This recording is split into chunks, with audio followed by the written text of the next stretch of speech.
So welcome to another interview of Off the Clock. We're here with Richard McClendon from the Mannford Stainless facility. Richard, thank you for being here. Thanks for having me. So tell us first a little bit about what you do here and how long you've been at Webco. I am the shipping SBM. I've been here for just over 13 years and don't plan on going anywhere. Okay, so I'm told that you have the acting bug and that you've been doing some live theater for quite some time. Can you tell us a little bit about that? I got into speech and drama in high school, and there were some teachers and our principal that were on the board of directors for our local community theater. And so they asked me to, try out for a small role, and I did, and I really liked it. And so then they started giving me more and more roles, and almost 20 years later, I was just die hard into it. It was just so much fun. But then scheduling, because of my schedule, I was working D shift here. And of course, all the plays are done on Thursdays, Fridays, and Saturdays. So I kind of had to step back from that. So you've done this 20 years? Almost 20 years, yeah. Wow. Elaborate a little bit about being in a different character, and is that what really interests you about this? It is a big part of it, getting to pretend to be somebody else, but it's getting the interaction from the audience.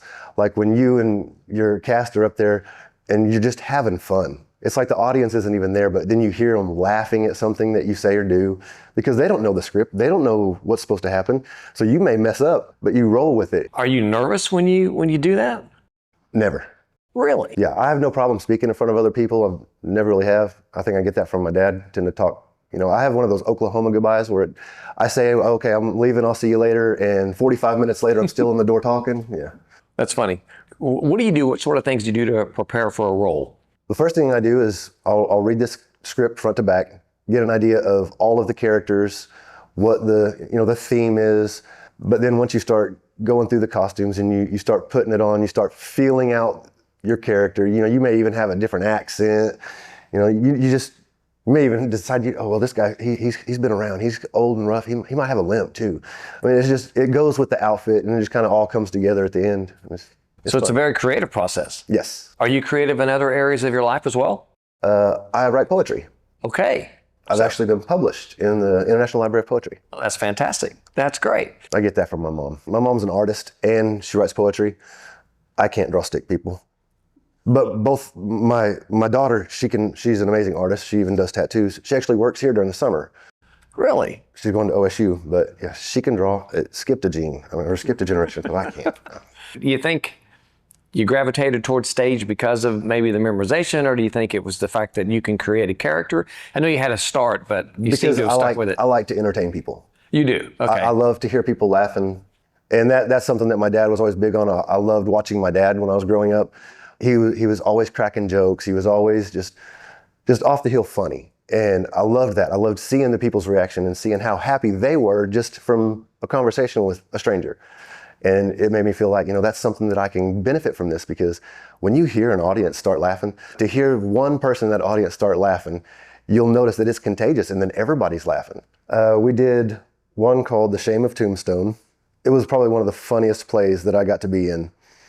My friend Raymond Pouncil, he's the sheriff, and I'm his sidekick.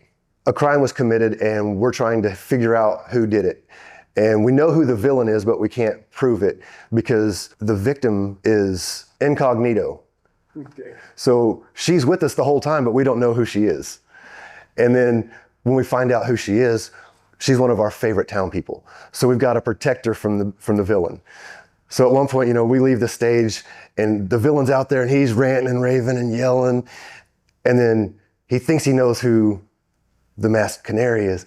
And then me and Jeremy come from both sides of the stage and we're both dressed as women. And we both run on the stage and we're like, no, I'm the masked canary. It was just so much fun because the audience, every play we did, every performance we did, the audience they rolled when they saw us come out in the dresses. Well, Richard, thank you so much for sharing this off the clock activity that you have. I know a lot of people are going to enjoy reading this and watching this video. So thank you for being with us. Thank you. I have a feeling I'm going to get razzed a lot about this one. To learn more about Richard's off the clock activity, check out the in-depth article on the newsletter Word Around Webco.